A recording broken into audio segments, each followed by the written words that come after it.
자, 요즘 한국 반도체, 삼성전자와 SK하이닉스 그리고 이들 기업을 포함한 주식시장에 대한 걱정 많으시죠. 그러다 보니까 특히 삼성전자와 SK하이닉스 주가가 최근 들어 많이 떨어졌는데 그 원인을 분석하는 정보나 뉴스 또는 기사도 쏟아지고 있습니다. 자, 그런데 이 같은 원인들이 빠른 시간 내에 해소되기보다 어느 정도 시간이 걸릴 것이라고 생각합니다. 그래서 오늘은 제가 삼성전자 하이닉스와 같은 반도체 기업 종목의 주가들이 크게 하락하는 원인을 5가지로 깔끔하게 정리해 드리겠습니다. 그뿐만 아니라 5가지 하나하나마다 실제 실현 가능성이 있는지 함께 분석해 드리겠습니다. 따라서 특히 삼성전자 하이닉스와 같은 반도체 기업 그리고 코스피에 투자하고 계신 분들은 오늘 방송을 잘 듣고 이해하면 삼성전자와 SK하이닉스뿐만 아니라 반도체 업종 전반에 대한 이해의 폭을 넓히면서 앞으로 삼성전자 하이닉스 주가도 결국 이렇게 되겠구나 라는 정리를 할 수 있으리라고 생각합니다. 자, 삼성전자와 SK하이닉스 오늘 방송으로 끝내겠습니다.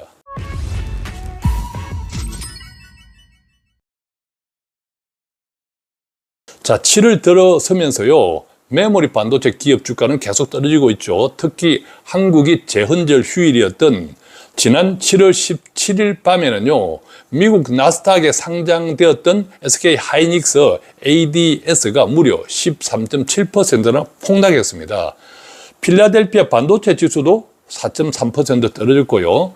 대만의 반도체 기업인 TSMC는 어닝 서프라이즈, 즉 기대했던 이익보다 더 많은 이익을 기록했음에도 불구하고 7.3%나 떨어졌습니다. 일본의 반도체 기업 키옥시아도 16.1% 크게 폭락했습니다.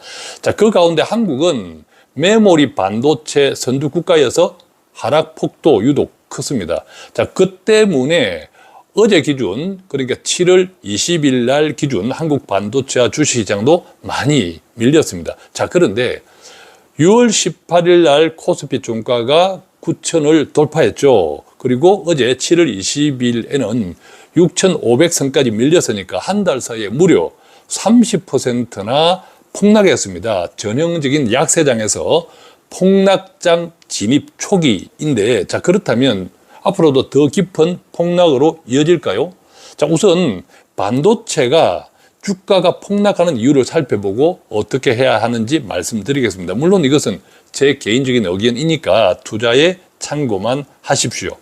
오늘 이 방송에서 크게 5가지로 깔끔하게 정리해 드리겠습니다. 자, 먼저 미국 내 하이퍼스케일러 AI 관련 투자 금액 상승률부터 보겠습니다. 물론 투자 금액 상승률이 꺾일 수는 있지만 이것은 증가 비율이 꺾이는 것일 뿐 투자 금액 절대치, 즉 규모는 매년 더 확대됩니다. 사실 하이퍼스케일러들이 AI 관련 산업에 투자를 줄일 수 없는 것은 아직까지는 수익이 아니라 적자에도 불구하고 투자를 계속해야 할 시점이기 때문입니다. 지금 미국의 하이퍼스케일러들이 투자 금액을 줄인다는 것은 사실상 사업을 포기하는 것이기 때문에 제 개인적인 생각으로는 그럴 가능성이 전혀 없다고 생각합니다. 자, 2번째 이유 보겠습니다. 삼성전자와 SK하이닉스 영업이익 모멘텀이 꺾이는 것은 사실이지만 특히 2026년 1분기와 2분기에는 그 전해 2025년도와 비교할 때 이익 증가 속도가 너무 가팔랐기 때문에 증가율이 꺾이는 것은 당연합니다. 다만 절대적인 이익 규모는 더 확대됩니다. 가령 삼성전자 영업이익은 2025년 1년 전체가 43조 원이었는데 2026년 올해 1분기에는요. 지난해 1년치 이상인 57조 원, 그리고 2분기에는 89조 원으로 엄청나게 증가했죠. 자, 블룸버그 컨센서스에 따르면요. 2026년 3분기 영업이익은 삼성전자 각각 107조 원, 118조 원으로 더 확대되고 내년 1, 4분기 영업이익은 놀라지 마십시오. 각각 127조 원, 137조 원, 147조 원, 151조 원으로 더 확대된다고 예상하고 있습니다. 즉 2026년 3분기부터 증가율은 꺾이지만 절대적인 이익 규모는 감히 상상조차 하지 못했던 수준인 분기단 100조 원대 영업이익이 2026년 올해 3분기부터 시작해서 2027년, 2028년에도 이어질 것이라고 전망하고 있습니다. 예컨대 내년 2027년에 한국의 반도체 수출 금액 증가율은 제로가 될 수 있지만 수출 금액 자체는 하루 평균 무려 20억 달러 이상이기 때문에 과거 7억에서 8억 원 수준인 것과 비교해보면 무려 2.5배에서 3배 수준으로 증가했습니다. 자, 거기에다가 삼성전자와 SK하이닉스가 사실상 독점하고 있는 HBM 시장이 갈수록 고도화되면서 기대하는 이익도 확대되고 덩달아 D램, 메모리 반도체 공급 부족도 장기화되면 앞으로도 상당 기간 안정적인 이익 창출이 가능할 것으로 예상이 됩니다. 자, 세 번째 이유도 한번 따져보겠습니다. 미국, 이란이 전쟁을 다시 시작하면서 인플레이션이 확대되고 미국 기준금리가 인상될 것이고 달러 강세 우려가 커진 것도 사실이지만 어쨌든 전쟁은 끝날 것이고 금리 인상은 결국 성장과 충돌할 것이기 때문에 11월 중간 선거를 앞둔 미국의 트럼프에게는 결코 쉽지 않다. 결국은 지난번에도 그랬지만 이번에도 트럼프의 타코, 즉 어떤 방법으로든 물러서리라고 생각합니다. 수습되리라고 생각합니다. 자, 네 번째 한번 보겠습니다. 저가형 중국 AI 키미 K3 쇼크.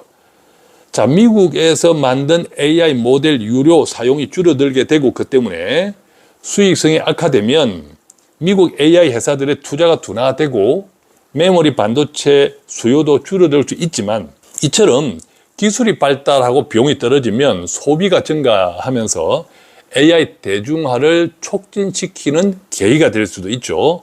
자, 그 때문에 오히려 메모리 반도체 수요를 증가시킬 가능성도 있다. 자, 그리고 마지막 다섯 번째도 보겠습니다. 미국이 반도체, 한국의 반도체 기업이 미국의 공장을 많이 짓지 않는다고 관세 폭탄을 떨어뜨릴 수 있다. 자, 그런데 사실 미국의 한국 반도체 기업에 고율의 관세를 부과하는 것은 현실적으로 결코 쉽지 않습니다. 왜냐하면 한국 반도체는 한국의 현대자동차처럼 미국 시장에서 대체 가능한 다른 나라 자동차들이 있는 것이 아니라 완전 대체 불가능한 상품입니다.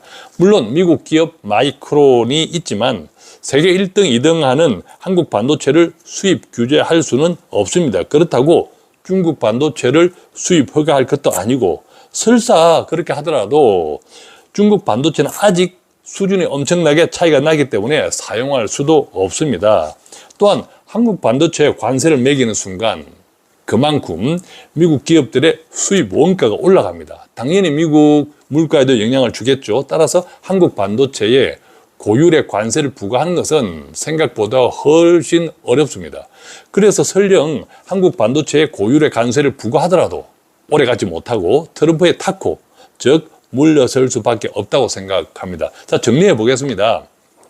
우선 반도체 이익 모멘텀 하락 어쩌고 하는데 과거 메모리 반도체 사이클 국면에서 가격 변동 폭은 기껏 많아봐야 2배 수준, 즉 마이너스 50 혹은 플러스 200%였는데 이번에는 얼마나 올랐냐 하면요, 무려 600%, 700% 폭등했습니다. 즉 과거와 같은 반도체 사이클로 해석하면 안 된다. 패러다임이 바뀌었기 때문입니다. 그 결과 지난해 코스피 상장 기업의 전체 순이익이 217조 원을 기록했는데 올해는 무려 759조 원 반도체 영향이죠. 내년에는 1,000조 원 이상을 예상하고 있습니다. 그런데 갑자기 과거와 같이 217조 원으로 떨어질 가능성은 전혀 없다. 그렇게 생각합니다. 즉 반도체 영업이익 자체가 줄어드는 것이 아니라 그 증가율이 줄어드는 것에 불과하고 그것은 당연합니다. 따라서 삼성전자와 SK하이닉스에 대한 최근 주가는요, 마치 이익이 꺾이는, 이익의 절대 규모가 꺾이는 극단적인 우려가 반영된 상황이 아닐까 생각합니다.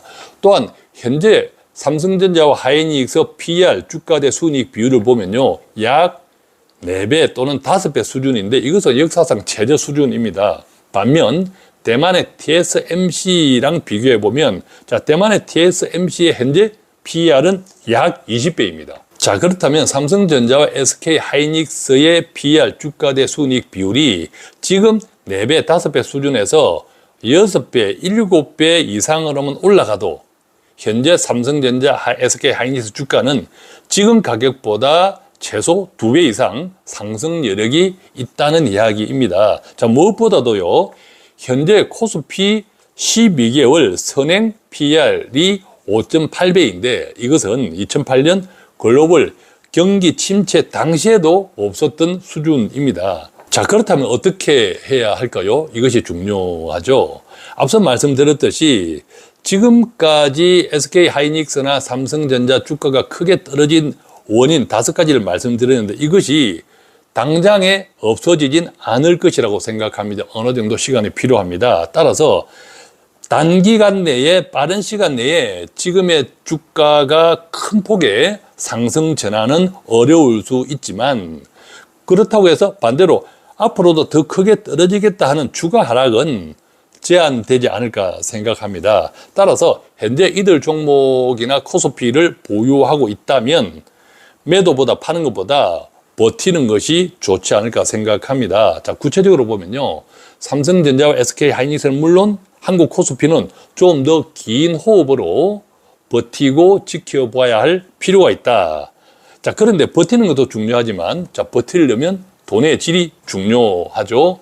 여윳돈이어야 합니다. 빚내어 투자하면 불안하고 급매, 투매를 할 수 있습니다. 자, 그리고 분할 투자도 중요합니다. 어떻게 될지 모르잖아요. 언제 상승 전환을 하더라도 그 시점이 언제부터인지는 알 수 없잖아요. 더 떨어질 수도 있습니다. 어느 정도 제한된다고 예상이 되지만, 따라서 한꺼번에 투자하는 것보다 나누어서 투자하는 분할. 자, 그래서 한국 코스피나 SK하이닉스, 삼성전자 주가는 좀 길게 바라보시되 더 중요한 것은 돈의 질이다. 여윳돈, 그 다음에 투자 방법, 분할 투자. 자, 이런 것만 기억한다면 제 생각에 여러분들의 지금 만약에 물려있는 분들이나 지금 진입하더라도 충분히 가능성이 있다. 저는 그렇게 생각합니다. 자, 오늘 이렇게 한국 반도체 기업들이 최근 주가가 크게 떨어지는 이유, 시장에 떠도는 것들을 5가지로 분석하고 그 5가지의 각각에 대한 실현 가능한지, 자, 그 의견도 드리면서, 자, 결국에는 어떻게 되겠다라는 나름대로의 전망도 말씀드렸는데 여러분들에게 조금이라도 도움이 되었으면 좋겠습니다. 고맙습니다.